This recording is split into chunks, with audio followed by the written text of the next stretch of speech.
السلام عليكم ورحمة الله وبركاته. حلقة جديدة من حلقات صفارة العميد. حلقة النهاردة إن شاء الله معانا مباريات من الدوري الممتاز. أول حاجة قبل ما نخش في مباريات أو قبل ما نتكلم عن مباريات، معانا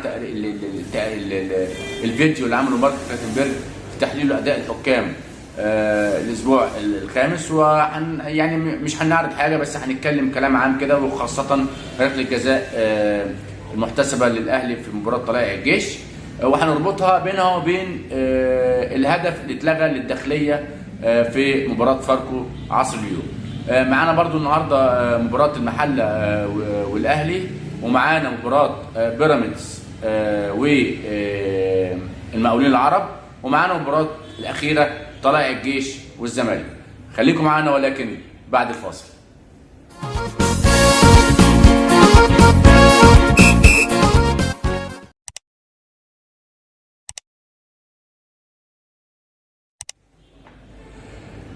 بسم الله الرحمن الرحيم، ورجعنا لكم تاني، وهناخد نبذه مختصره كده وتعليق بسيط كده على فيديو مارك كلاتنبرج في تحليل اداء الحكام في الاسبوع الخامس، وهنخص بالذكر ركله الجزاء اللي حصل عليها جدل كبير قوي ولغط كبير قوي اليومين اللي فاتوا دول. احنا مش هنتكلم يعني على يعني مش هنجيب سيرتها قوي عشان خاطر الناس ما تزعلش، بس احنا في سفاره العميد متعودين على الشفافيه والمصداقيه، وفي نفس الوقت احنا الدوله دافعه فلوس والاتحاد دافع فلوس عشان نجيب الفار عشان تحقيق العداله. نمره 2 عشان ندي ماده علميه مقبوله للجماهير. اول حاجه في الفيديو اللي طلع فيه مارك كلاتنبرج واتكلم على اللعبه، اولا خدها بسرعه كده اهوت، قال لك انا اتفق مع محمد عادل في حساب ركله الجزاء، انما ما وضحتش كابتن مارك هو محمد عادل حسب ركله الجزاء على انهي خطا بالظبط، على اكرم توفيق ولا على برونو سافيو والكلام ده كله. ما حددش طبعا، هو قال لك اتفق مع الحكم. نمره 2 ما حددش ليه محمد عادل اتاخر كل دوت، لا حسبها على اللعبه الاولى ولا حسبها على اللعبه الثانيه ولا حسبها بعد ما الهجمه خلصت خالص. ما قالش ليه اتاخر في اتخاذ القرار واحتساب ركله الجزاء. نمره 3 انا شايف ان هو اختار اصعب حاجه في الفيديو ده، اصعب حاجه واصعب قرار خده، اللي ده هنبني عليه بقيه مباريات الموسم. يمكن انا قلت في الفيديو ده، يعني الفيديو ده ممكن يبقى فشل او نجاح اللجنه. هو للاسف خد اصعب قرار، اللي هو يطلع يسوف الموضوع من وجهه نظر الشخصيه، او يحصل فيه حته تدليس كده غير مقبوله بالمره، لان جميع المحللين ما عدا 2 محللين بس هم اللي قالوا ركله جزاء صحيحه، وانا مش مختلف دي وجهه نظر، ودي لعبه تقديريه. انما انا زي ما قلت انا في الاول، هو ما وضحش الحكم حسب ركله الجزاء دي على انهي خطا. نمره 2 ليه صفر متاخر جدا جدا، تمام. نمره 3 ما ذكرش اي دور لوائل فرحان حكم الفار. الناس بتقول لي وائل فرحان اتوقف بسبب هذه المباراه، ده طبعا كلام عارض تماما من الصحه، وبالدليل على كده ان هو كان بيحكم مباراه في القسم الثالث على ما اظن. دي نمره 1. نمره 2 ازاي يوقف حكم هو من احسن حكام في مصر في تقنيه الفار، وان شاء الله هيبقى احسن حكم من حكام افريقيا في تقنيه الفار. حكم وائل فرحان في مباراه الاهلي احتسب هدف لطلائع الجيش، المساعد كان رافع رايته بحجه التسلل، وهو اللي قال لا هدف صحيح واحتسب لطلائع الجيش. نمره 2 الغى هدف احتسب محمد عادل، احتسبه هدف صحيح في الاهلي للعيب موسيس اللي هو دخله دخل الهدف بايديه. لولا وائل فرحان على تقنيه الفيديو كان الزمالك كان الماتش دوت كان الهدف ده احتسب، وبالتالي كانت هتبقى 2-1 لطلائع الجيش، وممكن كانت ركله جزاء زي ما قلت ما كانتش اتحسبت، وكان الاهلي يبقى خسر هذه المباراه. فازاي حكم احتسب هدف بداعي التسلل كان المساعد كان رفعه؟ نمره 2 الغى هدف الحكم يحتسبه دخل في النادي الاهلي بايد المهاجم. فطبعا يعني بعد كل دوت وقف الحكم، لا الكلام ده مش صحيح بالمره. وائل فرحان موجود من الحكام المتميزين، تمام. والنهارده كان محمد عادل كان في تقنيه الفيديو، هنيجي له دلوقتي في مباراه بيراميدز. فدوت الفيديو بتاع مارك كلاتنبرج ده ضيع الميزه اللي احنا كنا بنتكلم فيها. احنا طبعا داعمين للجنه وداعمين للمارك لغايه لما يخلص الموسم بتاعه، بس احنا بنقول الميزه اللي هو كان جاي ليها اللي هي رفع مستوى الخطا، وراحت باحتساب ركله الجزاء بتاعه الاهلي وطلائع الجيش. دي نمره 1، ودي بانت النهارده في مباراه الداخليه اللي هنقولها دلوقتي. ويمكن معانا فيديو ممكن ما يكونش واضح بس انا هجيبه يعني هنزله يعني هعرضه دلوقتي وخلاص. ضيع الميزه اللي احنا كنا بنتكلم عليها اللي هي رفع مستوى الخطا والتحكيم الاوروبي والتحكيم الانجليزي. وحصلت النهارده في مباراه داخليه وفاركو. الداخليه احرز هدف صحيح في فاركو في الدقيقه 94، والحكم بس هو يعني عشان برضو ما نظلمش الفار حد يقول لي طب ما الفار ما استدعوش ليه وخلاها شاف.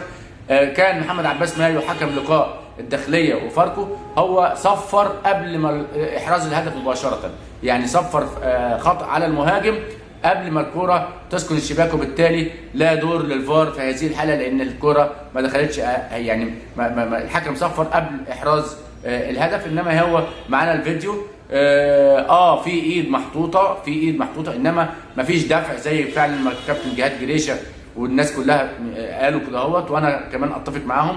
لاني انا مش مشكلتي انا المهاجم، المدافع راجع بظهره، هو مجرد راجع بظهره بس مش طالع. لو هو طالع لفوق وبيلعب وانا ايديا حطيتها اقول كده في زقه او في دفع. انما المدافع راجع بظهره وخلاص، يعني راجع بظهره لمجرد اللي هو عاوز بس يعمل اعاقه للمهاجم اللي هو يطلع ما يطلعش يلعب الكوره، وبالتالي المهاجم طالع عادي وايديه لمسه المدافع، انما ما فيش دفع ولا اثرت على جوده المدافع في لعب الكوره ولا اثرت على اي حاجه، وبالتالي هدف صحيح الغي في مباراه الداخليه لصالح الداخليه وفاركو.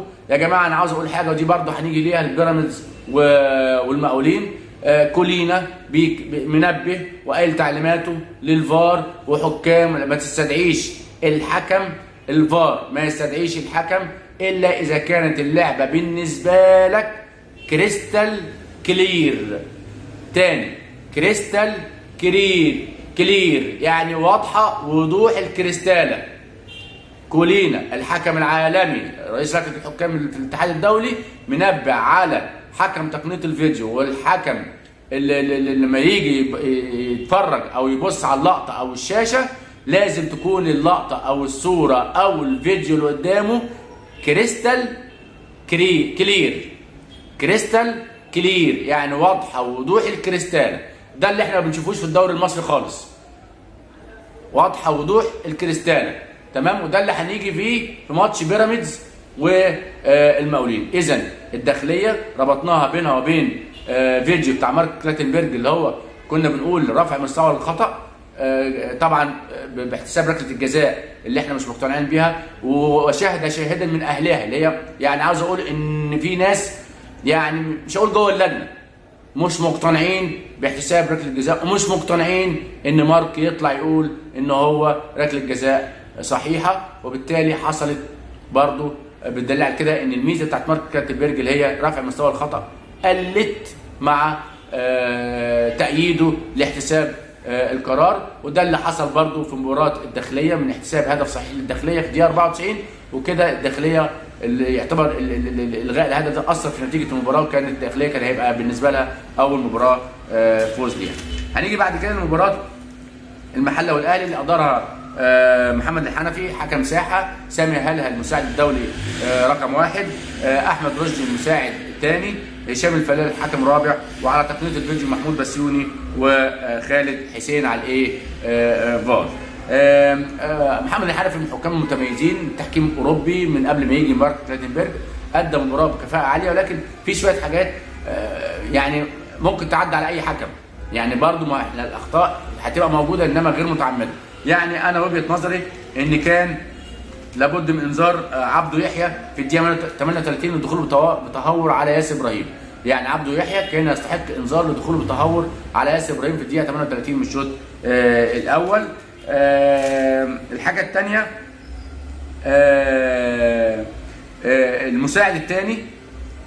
المساعد الثاني في هدف المحل اللي اتلغى بتاع التسلل كان المفروض يعمل ديلي. يا احمد الرشدي انت كنت المفروض عملت ديلي، انت تمركزك كان رائع وقرارك صائب، هو هدف فعلا المهاجم كان متسلل، لكن لابد من عمل ديلي. وهنا نرجع نقول بقى الخبره بتاعت محمد الحنفي والذكاء والحكم المحنك، فعلا فضل اللعبه مستمره ما صفرش، يعني المساعد كراف فضل خلى اللعبه تستمر لغايه ما احرز هدف، وبعد كده راح مصفر بالتسلل، لعل وعسى ما يبقاش في تسلل وما يضيعش فرصه على المحله انها تجيب هدف. وبالتالي تقنيه الفيديو قال لك لا تسلل صحيح. يبقى هنا المساعد كان بس احمد الرشدي، كانت عملت ديلي للعبه لغايه لما تنتهي خالص، ولكن حركه كويسه قوي وتميز من محمد الحنفي اللي هو سمح باستمرار اللعب لغايه لما اللعبه انتهت خالص، حتى وهي دخلت هدف راح مصفر بالتسلل، وساب الفار بقى يتدخل ويقول اذا كان تسلل صحيح ولا مش صحيح، عشان لو ما كانش الكوره تسلل ما كانش يضيع فرصه احراز هدف لفريق المحله. في لعبه كانت في وسط الملعب على لاعب افريقي دخل على اكرم توفيق، يعني هو في بدايه اللعبه عادي، التحام عادي، ولكن طلع باسترزات الجزمه الحذاء، طلع باسترزات الحذاء على ركبه اكرم توفيق ووقف. دي كان لابد من تدخل الفار وكان يستدعيه، كان لابد من ان محمود بسيوني كان يستدعى محمد الحنفي في هذه اللعبه وكان ياخد قراره، وكان لابد من طرد اللاعب، لانه الموضوع مش جاي غصب، يعني مش جاي لا ارادي. احنا ممكن نقول الخبطه دي لا اراديه ماشي، انما دي لا، ده انت في الاول لا ارادي وبعد كده رحت مكمل وقفت فتره بالاسترزات الحذاء على ركبه اكرم توفيق. دي وجهه نظري كانت تستحق ان الفار يستدعي محمد الحنفي ويطرد لاعب المحله. هنيجي لاخر حاجه عندنا، لعبه الشناوي في اخر المباراه. وجهه نظري واللي انا شايفه ومعانا برضه فيديو، ان الشناوي هو اللي لعب الكوره، الشناوي لعب الكوره، بعد كده حصل التصادم، وبالتالي محمد الحنفي كان قراره صائب، ان هو يعني كان استدعاء خاطئ من الفار. المفروض كان هو قبل ما يستدعيه كان يتاكد مليون في الميه مين اللاعب. لو المهاجم هو اللي كان لاعب كنت اقول لك طرد الشناوي، ولكن الشناوي هو اللي لعب الاول، وبالتالي حصل تصادم بعد كده، فكان ده استدعاء من محمود بسيوني خاطئ لمحمد الحنفي. وفعلا محمد الحنفي لما راح شافها ودقق فيها لقى ان الشناوي هو اللي لعب الاول، بعد كده حصل تصادم عادي، وبالتالي الشناوي لا يستحق الكارت الاحمر. انما في المجمل المباراه محمد الحنفي عمل مباراه رائعه، وكانت مباراه مفتوحه والفرقتين قدموا لنا وجبه دسمه. هنيجي بعد كده لمباراه بيراميدز والمقاولين، وفوجئنا ان محمد عادل كان على تقنيه الفار بيستدعي ميدو سلامه في لعبه يعني ما فيهاش حتى مؤاخذه في الكلمه وضوح الخرشوفه. عارفين الخرشوف اللي بناكله ده؟ اللعبه كانت عامله زيها بالظبط، استدعاء احنا مش شايفين حاجه، كوره من على المسافه عاوزه تلسكوب عشان تشوف اللعبه، وشايفين كده ايه شويه لعيبه كده مع بعض وحد بيقع، مش شايفين اي حاجه خالص. فهنا كان استدعاء خاطئ من محمد عادل لميدو سلامه، وميدو سلامه اتخذ القرار الخطا من وجهه نظري، ممكن يكون هو صح او خطا الله اعلم، ولكن اللي انا شايفه ان زي ما قلنا كلنا منبه عشان تجيب الحكم لابد ان يكون عندك صوره او لقطه تشبه الكريستال كلير، انما احنا كنا شايفين خرشوفه، استدعاء عشان نشوف خرشوفه، مش شايفين حاجه خالص، وبالتالي استدعاء كان خاطئ وقرار خاطئ ان ميدو سلامه يحتسب ركله جزاء، لان ما كانش فيه حاجه واضحه خالص. ده كان الهدف الثاني لبيراميدز، كان ممكن المقاولين يدخل في المباراه، ولكن الهدف احرز منها هدف من ركله جزاء، وبالتالي المباراه انتهت 2-0. هنيجي بعد كده لمباراه الزمالك والجيش.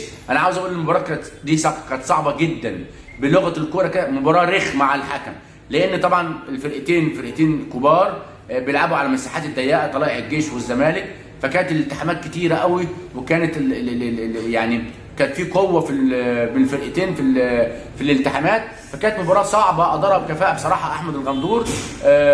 في حاجات بسيطه كده ممكن تروح على اي حكم، لكن في المجمل ان احمد الغندور تالق في اداره المباراه، والمباراه بلغه الكره كانت رخمه قوي لانها كانت مساحتها ضيقه جدا ومضايقين المساحات، فكانت التحامات كتيره قوي وقويه. فهنلاقي مثلا ان كل قراراته بنسبه كبيره قوي كانت سليمه، هو بس يعني من وجهه نظري ان محمد اشرف رؤى في الدقيقه 18 كان لا يستحق الانذار، لان كان التحام عادي، الاثنين عاملين تاكلينج على الكوره، فحصل تصادم عادي، وبالتالي كان محمد اشرف رؤى ما كانش يستحق الانذار. هنيجي لهدف الزمالك في الدقيقه 20 من تسلل. يا جماعه انا قلت لكم ان التكتيك بقى عالي قوي في الكره المصريه، وبقت التسللات بقت بالشعر. احنا محتاجين يا جماعه تقنيه فيديو. حكايه الفيديو كل شويه، تقنيه الفيديو كلها شويه اتعطلت في مباراه الاهلي وطلائع الجيش فتره صغيره، واتعطلت النهارده برده في المحله والاهلي. فاحنا يا جماعه احنا عايزين نطور، مش عايزين كل شويه حاجه تعطل. فاحنا محتاجين يا جماعه تقنيه التسلل الجديده اللي هي بتدخل اللعبه على الكمبيوتر وبتطلع لك القرار النهائي. لان لعبه النهارده الزمالك وطلائع الجيش انا بالعين المجرده تسلل 10 على 10، شابوه للفار بجزء من الراس المسلوسي، جزء بسيط من الراس المسلوسي، ولكن كره صعبه جدا جدا. الكور زي دي ما حدش يقول له مساعد، كور زي دي فار. فتخيل بقى انت الفار لو ما حدش الخطوط صح هنقع في نفس المشكله بتاعت السنه اللي فاتت. فعشان كده انا بناشد اتحاد الكوره، عاوزين التطور التكنولوجي اللي حصل في تقنيه الفار الجديده نجيبه، لان الالعاب هتبقى اصعب من كده بكتير. انما هدف الالغاء بدايه تسلل، شابوه الفار فعلا هدف من تسلل. كره احمد سمير كانوا بيطالبوا بركله الجزاء، هي لا حتى لو خبط في ايديه جوه جسمه وبالتالي لا تحتسب. يعني حتى لو خبطت او جت في ايد احمد سمير داخل ال 18 فهي ايديه يعتبر جزء من جسمه، مش واخده حيز او خارجه عن جسمه، وبالتالي قرار صائب من الغندور هو ما احتسبهاش. وقرار صائب ان حتى تقنيه الفيديو ما استدعاش احمد غندور وهو يشوفها، وفعلا قال له كونفرميشن يستمر اللعب. طبعا حتى احمد سمير يستحق الانذار، دخول تهور على مصطفى شلبي. نيجي بقى يعني في الدقيقه 75 ركله الجزاء اللي احتسبت للزمالك اللي احمد سيد زيزو ضيعها، هربطها بالفيديو بتاع مارك كلاتنبرج. ركله الجزاء بتاعت الزمالك ضعيفه، لا ترقى لاحتساب ركله جزاء، وحصل في دفع اكتر من كده يا كابتن احمد الغندور في منتصف الملعب، وسمحت باستمرار اللعب ورفعت مستوى الخطا. هنا هربط بين الفيديو بتاع مارك اللي احنا قلناه، الميزه اللي راحت ان هو رفع مستوى الخطا ما بقتش موجوده. فركله الجزاء الزمالك ضعيفه، يعني دي وجهه نظري ان ركله الجزاء بتاعت الزمالك اللي احتسبت اللي هي ضعيفه لا ترتقي لاحتساب خطا، ودي لو كانت في نص الملعب كانت ما كانتش اتحسبت. ولكن للحق برافو احمد الغندور مثلا، ان هو الناس بيقول لك طب ما دخل الجول. لا، هنا الفرق بينها وبين ركله الجزاء بتاعت محمد عادل. احمد الغندور قلنا ركله الجزاء ما فيهاش اتاحه فرصه الا اذا لو المرمى فاضي وحصلت اعاقه والمهاجم المرمى فاضي وبيحط الله يحط جول فاضي، اسيب وهله زي ما بيقولوا، مش لحظه، وهله لغايه لما اشوف المهاجم هيحطها ولا لا. انما احمد الغندور شابوه، هنفترض ان هي ركله جزاء صحيحه ما اداش اتاحه فرصه، حتى الكره دخلت هدف هو كان مصفر قبل منها بركله جزاء، ولكن شابوه احمد الغندور اللي هو ما اداش اتاحه فرصه. هنا الفرق بينه وبين محمد عادل ان ركله الجزاء ما فيهاش اتاحه فرصه. عاوز انا بشيد بالمساعدين في مصر، مساعدين في مصر زي ما قال مارك كلاتنبرج، المساعدين بتوعنا في مصر من احسن المساعدين على مستوى العالم. وانا قلت كده في فيديوهات والله قبل مارك ويقول كده. النهارده كان في 2 مساعدين هايلين، اسامه السيد منطقه القاهره وهشام طلب. اسامه السيد ده يا جماعه يعني حكم زي ما بيقولوا بلغه الكوره عقر، يعني هو قصير القامه بس يعني بيفكرنا بالكابتن وجيه احمد زمان. حكم من المساعدين المتميزين جدا جدا جدا. النهارده كان متالق في مباراه الزمالك، وده من ضمن المساعدين اللي هم مش دوليين انما بصراحه عاملين مواسم. يعني اسامه السيد ده بيحكم من 10 سنين في الدوري الممتاز، فشابوه اسامه السيد. النهارده عاوز اشيد بهشام طلب ان هو كان في ركله جزاء احتسبها احمد الغندور لطلائع الجيش، لكن هو كان رافع رايته وكان على المازوره، كان تمركزه اكثر من رائع هشام طلب في الهدف ركله الجزاء اللي احتسبت على طلائع الجيش. هو كان رافع رايه تسلل من قبل احتساب ركله الجزاء على طلائع الجيش. برافو، تمركزه اكثر من رائع. فانا بشيد بالاثنين مساعدين اسامه السيد وهشام طلب كمساعدين كتير قوي قوي قوي. اخر حاجه عايز اقولها ان في حكام كتيره بدات تبعت شكاوي للاتحاد لان هم ما بيلعبوش على اساس ان هم كانوا بيلعبوا في الدوري الممتاز، في حكام مخضرمه، يعني مش عايز اقول اسامي، منهم حكمين كبار جدا كانت اللجنه بتعتمد عليهم في ال 10 سنين 10 12 سنه اللي فاتوا دول، وكانوا من الحكام المتميزين، وكانوا بيديروا من اصعب المباريات، وكانوا مرشحين كل سنه للقائمه الدوليه، مقدمين شكاوى في الاتحاد لان هم ما بيلعبوش بصفه دايما زي السنين اللي فاتت. دي كانت حلقه النهارده من صفاره العميد. بقول لكل الناس اللي مش مشترك في القناه يشترك في القناه ويفعل زر الجرس ليصل كل جديد من صفاره العميد. شكرا والسلام عليكم ورحمه الله وبركاته.